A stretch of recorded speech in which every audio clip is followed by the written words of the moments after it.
Unconditional love is a myth.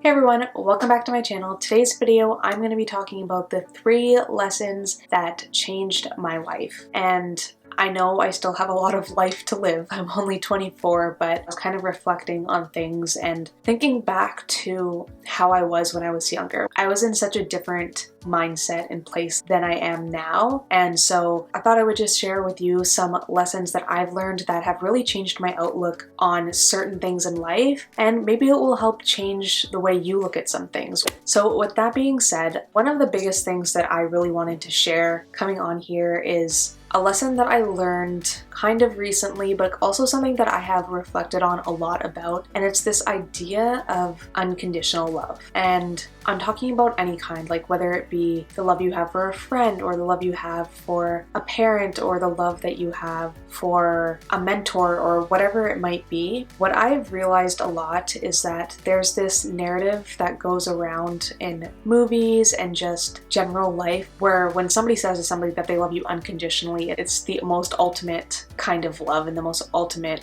thing that you could basically say to someone, especially in a relationship. Everybody kind of aims for finding somebody that's going to love them unconditionally. And that's definitely what I was aiming for when I was younger. I wanted somebody who would love me unconditionally, and that's all I wanted. I'm a big romantic movie person, so I was looking for that perfect romance. And what I realized is that unconditional love is a myth. And before you disagree with me, let me explain why I think that. And it's because if you think about it, when you're in a relationship, for example, maybe you love your boyfriend or girlfriend, there are still conditions on your love. For example, if your boyfriend or girlfriend cheated on you, that love you have for that person might change. Or if they're disrespectful to you all the time, or if they're always putting you down, if they're always insulting you, if they disregard your feelings, all those kinds of things are conditions we have in a relationship that we don't really think about, but they are conditions in order for us to love that person. Because I'm sure if whoever you're with started doing some of the things that are non-negotiables for you and that are huge red flags or things that you definitely do not want to have in a relationship, then I can assure you over time, maybe not immediately, your love for them would change, and therefore your love is not unconditional. It's very conditioned on the way the person treats you and nature of the relationship. And the same thing can go for friends and family and really anybody. And this has really changed my mindset when going into a relationship or a friendship or anything, is in order for me to give you my love, my friendship, my whatever it might be, there are conditions that you need to meet, and one of the biggest ones is treating me properly within that relationship or friendship or whatever it is. So that was my first lesson that I really didn't understand when I was younger, when I was earlier in my 20s, when I was in my teens. And then another lesson that I actually learned pretty recently is I realized I have spent so much time hurting my own feelings, and that is the number one thing that I need to stop. So what I mean by hurting my own feelings, and I don't know if you do this, but I know so many of my friends that do, is I will look for things. I'll be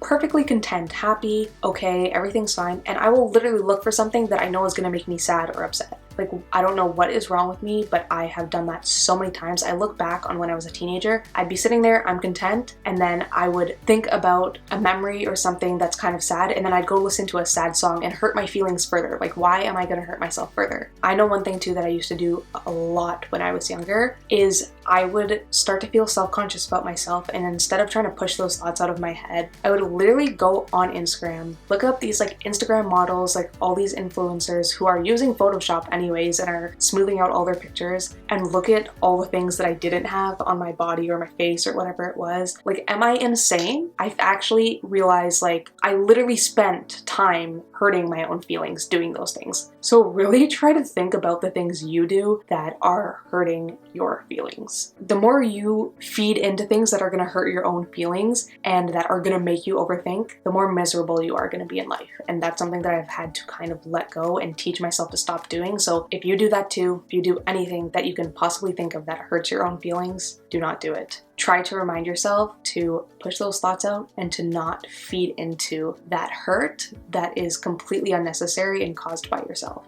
And then the last big lesson that I learned, being now, I guess technically I'm in my mid-20s, 24 is mid-20s, I guess, kind of early 20s, I don't know which one you want to consider it with, but there is so much pressure when you are 18, 19, 20, 21, early 20s, even late 20s, to have everything in your life figured out. And what I realized honestly is that people run, walk, and jog at different paces and times. And what I mean by that is if you feel like you're behind people your age, maybe you're still in school when most of the people your age have graduated. Maybe they're in a stage right now where they're running and you're walking, but they will also get to a stage where they're walking and you're running. So when you don't have a lot of stamina and you need to walk and kind of pace yourself out and figure out what you're trying to do, it does not matter if somebody else is full on sprinting, because eventually their stamina will hit them too and they'll have to walk at points too. Everybody has to walk at different points. Everybody has to jog at different points. Everybody has to run, sprint, whatever you want to call it, at different points. And we can't really compare where we are, because I might be running right now and my best friend might be jogging, and that's okay. She might be a little bit behind me, but when I start walking, maybe she'll get a little bit ahead.